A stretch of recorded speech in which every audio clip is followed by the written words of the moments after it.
పొరపాట్లు జరిగే అవకాశం ఉంది. అంత అంత మాత్రాన మనం బయట పెట్టుకొని ఏదో లోపాలు జరిగిపోతున్నాయి, అది పోతున్నాయి, ఇది పోతున్నాయి అని చెప్పేసి రాయటం భావ్యం కాదు. దాన్ని నేను తీవ్రంగా ఖండిస్తున్నాను. ఏదైనా ఉంటే నన్ను డైరెక్ట్గా వచ్చి నా దగ్గరికి, నేను ఇక్కడే ఉంటున్నాను కాబట్టి నాతో కన్ఫర్మ్ చేసుకొని రాస్తే బాగుంటుందని చెప్పేసి నేను మనవి చేస్తున్నా. ఇప్పుడు 4 రోజులు అయింది, బ్రహ్మాండంగా డైలీ 60,000 70,000 ఈ విధంగా దర్శనం చేసుకుంటున్నారు. అందరికీ ప్రసాదాలు ఇవ్వటం జరుగుతూ ఉంది.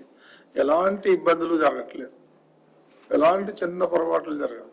ఆ ఒక్క ఇన్సిడెంట్ తప్ప. దయచేసి ఇక అవన్నీ ఈ రోజుతో వదిలేసి మీరు దేవుడి గురించి ఇక్కడ జరిగే కార్యక్రమాల నుంచి మీరు ప్రచారం చేస్తే బాగుంటుందని చెప్పేసి నా విజ్ఞప్తి. మీరేమన్నా మాట్లాడతారు యువగారు? ఓం నమో వెంకటేశాయ. ముందుగా అందరికీ సంక్రాంతి శుభాకాంక్షలు తెలియజేస్తున్నాను. గత కొన్ని రోజులుగా సోషల్ మీడియాలో టీటీడీ గురించి చాలా తప్పుడు ప్రచారం జరుగుతుంది. ఇప్పటిదాకా మిగిలిన పనుల్లో మేము బిజీగా ఉండి వీటి మీద రెస్పాండ్ అవ్వడం కుదరలేదు. కానీ ఇప్పుడు రెస్పాండ్ అవ్వాల్సిన అవసరం కనిపించి ఇప్పుడు మీడియా సమావేశంలో చెప్పాల్సిన అవసరం కనిపించింది.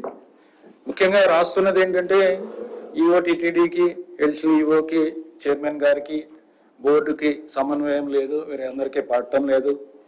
తర్వాత ఆధిపత్య పోరు నడుస్తుంది.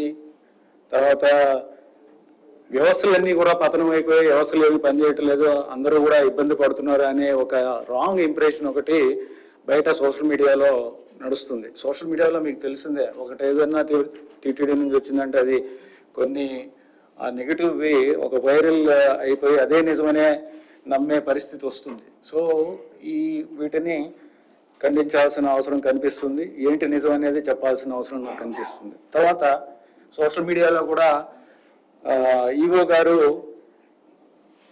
చైర్మన్ గారికి పడక ఏకవచనంతో ఆయన్ని సంబోధించారనేది ఒకటి, ఆయనని గౌరవించట్లేదు అనేది ఒకటి, ఇలా రకరకాలుగా అదే నిజం అన్నట్టుగా అది రకరకాలుగా అదొక ఈ వైరల్ న్యూస్ లాగా తయారైంది. దాని వలన ఈ రాంగ్ న్యూస్ వలన ప్రజలందరిలో కూడా ఏంటి వీళ్ళందరూ ఇలా ఉన్నారు, దేవుడిని వదిలేసి వీళ్ళందరూ కూడా వ్యక్తిగత వీటి మీద పడ్డారు అన్నట్టుగా అది ఒకటి వస్తుంది. అది చాలా చాలా తప్పు. ఎందుకంటే చైర్మన్ గారు చెప్పారు, టీటీడీ బోర్డు పర్యవేక్షణలో టీటీడీ అన్ని పనులు జరుగుతాయి. టీటీడీ బోర్డుకి చైర్మన్ గారు ముఖ్యం. ఆయన టీటీడీ బోర్డు తీసుకున్న నిర్ణయాల ప్రకారమే టీటీడీ అన్ని పనులు చేస్తూ ఉంటుంది. ఈ సమన్వయ లోపము అనేది కరెక్ట్ కాదు. బోర్డు అన్ని ఇంక్లూడింగ్ ఏవైతే ముఖ్యమైన విషయాలు ఉన్నాయో అవన్నీ కూడా బోర్డులో చర్చించడం జరిగింది. అవన్నీ కూడా బోర్డు తీసుకున్న నిర్ణయాల ప్రకారమే అధికారులు కూడా ఇంప్లిమెంట్ చేయడం జరుగుతుంది. సమన్వయ లోపం అనేది ఇక్కడ ఎక్కడా లేదు. యాక్చువల్గా వైకుంఠ ఏకాదశికి సంబంధించి కూడా బోర్డులో చర్చ జరిగింది. నేను ఎడిషనల్ ఈవో గారు ప్రెజెంటేషన్ చేయడం జరిగింది. కుంభమేళాది కూడా ప్రెజెంటేషన్ చేయడం జరిగింది. అదే రోజు మిగిలిన కొన్ని ముఖ్యమైన విషయాల గురించి కూడా ప్రెజెంటేషన్ చేయడం జరిగింది. తర్వాత బోర్డు చైర్మన్ గారు కూడా రివ్యూ చేయడం జరిగింది. ఫీల్డ్ విజిట్స్, ప్రెస్ మీట్ పెట్టడం జరిగింది. అందరం కూడా చాలా సమన్వయంతో చేశాం కూడా. కాకపోతే ఆ రోజు మీకు తెలిసిందే, ఇప్పుడు కొంత సోషల్ మీడియాలో కూడా ఇది తిరుమలలో జరిగింది అనేది వస్తుంది. కానీ ఇది జరిగింది తిరుపతిలో ఒక స్కూల్లో జరిగిన టీటీడీకి సంబంధించిన ప్రాపర్టీ కాదు.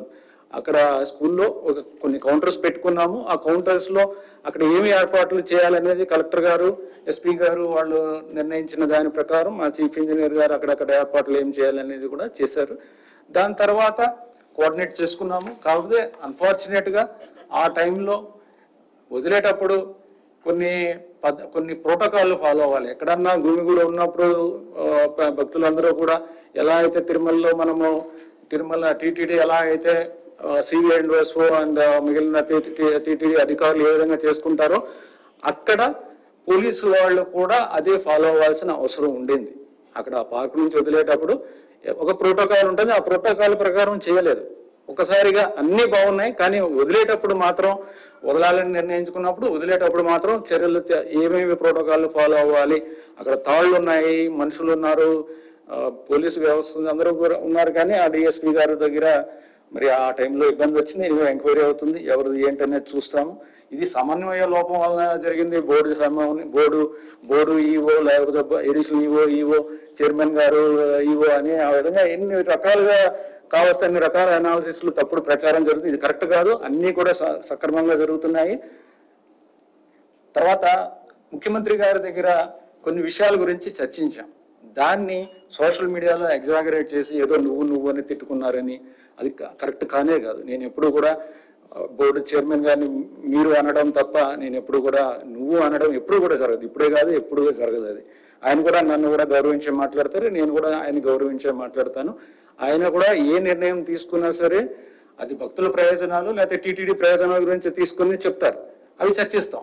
అవి చర్చించినప్పుడు అవి బయటికి లీక్ అయ్యి లేకపోతే లీక్ చేసి దాన్ని ఎగ్జాగరేట్ చేసి ఏదో అయిపోయింది, ఏదో తిట్టేసుకున్నారు, అందుకని వీళ్ళు ఇద్దరు అసలు మాట్లాడుకోవట్లేదు, అలాగే అన్ని తప్పుడు ప్రచారం చేయడం కరెక్ట్ కాదు. దీనివల్ల భక్తుల మనోభావాలు కూడా దెబ్బతింటాయి. అదొక నెగిటివ్ ఇది వస్తుంది. దీన్ని ఖండించాలనే ఇది ఖండిస్తున్నాము. మేమందరం కూడా ఎడిషనల్ ఈఓ గారు కానీ, బోర్డు కానీ, ఈఓ కానీ, చైర్మన్ గారు కానీ అందరం కూడా ఏకతాటి మీద పని చేస్తున్నాము. అందరూ కూడా డిస్కస్ చేసుకుంటున్నాము. ఎక్కడా కూడా సమన్వయ లోపం అనేది డజంట్ అరైజ్, ఎక్కడా కూడా లేదు. అది దాంట్లో మీరు ఏదైనా రాంగ్ ప్రచారం ఏమైనా జరుగుతుంటే దాన్ని కూడా మీరు గ్రహించాలి. ఏమన్నా మీకు డౌట్స్ ఉంటే మీరు మమ్మల్ని అడగండి, మేము దాని మీద క్లారిఫికేషన్ ఇస్తాం.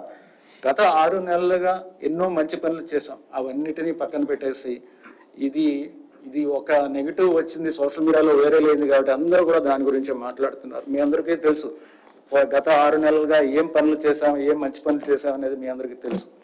దాంట్లో సాధారణ భక్తులకు పెద్దపీట వేయాలనేది ముఖ్యమంత్రి గారి నిర్ణయం.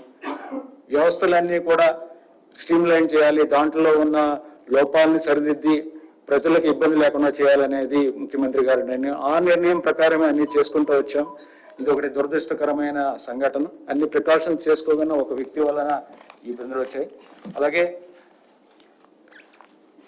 లడ్డు ప్రసాదాల దగ్గర నుంచి, అన్న ప్రసాదాల దగ్గర నుంచి, సాధారణ భక్తులకి ఇచ్చే క్యూ లైన్లో ఇచ్చే ఫెసిలిటీస్ కానీ ఏ విధంగా చూసినా సరే మీకు ఈ గీ ప్రొక్యూర్మెంట్లో మనకి ఉన్న ఎడల్ట్రేషన్ ఇష్యూస్ ఇవన్నీ ఉన్నాయి. అవన్నీ కూడా సరిదిద్దాము. తర్వాత ఇప్పుడు మనం స్వచ్ఛమైన గీని మాత్రమే తీసుకుంటున్నాము, స్వచ్ఛమైన లడ్డూలు తయారు చేస్తున్నాము. అందరూ కూడా అప్రిషియేట్ చేస్తున్నారు. అన్నప్రసాదాలు కూడా ఇంతకుముందు ఉన్న ప్రాబ్లమ్స్ లేవు, ఇప్పుడు అన్నీ కూడా స్ట్రీమ్ లైన్ చేశాము. అలాగే అన్ని రకాల అకామిడేషన్లో బ్రోకర్స్ ఉండేవారు, అవన్నీ బ్రోకర్స్ తీసేసాం. ఇప్పుడు విఐపి దాంట్లో కూడా 200 మంది రోజు బ్రోకర్లు వచ్చి తీసుకున్నారు. అదంతా కూడా తీసేసి దాన్ని స్ట్రీమ్ లైన్ చేసేసి ఆన్లైన్లో కూడా స్ట్రీమ్ లైన్ చేసి పెడుతున్నాం.